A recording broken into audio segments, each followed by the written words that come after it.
Maury, thank you. I'm deeply honored. And I'd like to accept this really on behalf of all the collaborators with whom we've worked over the years who've contributed to the care of women with gynecological cancers. From the early days with Bob Knapp in Boston, Andy Burchuk at Duke, also our incredible gynecologic care team at MD Anderson. I think a hallmark of what we've tried to do is to have our medical oncologists and our gynecologic oncologists and our laboratory scientists work together. I think tonight's award really, not me, but the field, really points to the importance of biomarkers and how they can really be useful to meet unmet needs and to help women with gynecologic cancer. You know, one of the best examples recently of that has been the realization that gynecologic surgery may not be so different after all. I think as many of you in the audience, particularly Maury, is aware, there's been a belief that if you can take out a lot of the cancer but not all of it, you can help chemotherapy be more effective. And with that, over the last few years, it's become apparent that ovarian cancer may not be all that different after all, because patients either biologically or surgically can become R0, tend to do a whole lot better. One of the challenges, however, is you need special treatment and special training to do that.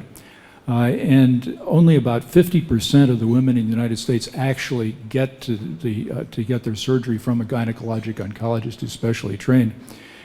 In biomarkers, over the last 3 or 4 years, there now are 2 FDA-approved tests based on CA-125 that actually permit the effective triage of more than 90% of patients, provided you get one or the other of those tests. The tools are there.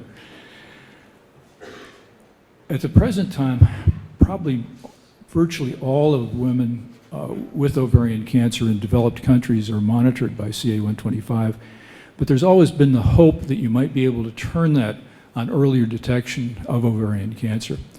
And this is one of those settings where it makes a huge difference how you use a biomarker.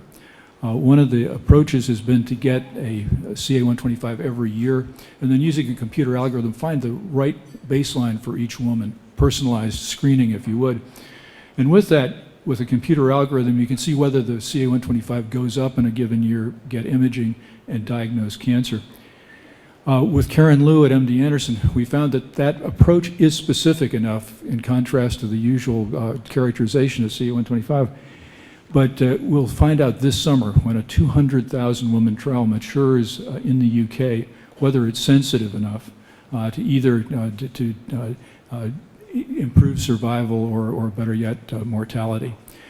But however that turns out, I think given the new technologies, given the advances that are occurring more and more rapidly in biomarkers as well as in targeted therapy and oncology, that we will see an early detection test that will serve the women who inspire us every day. Thank you so much.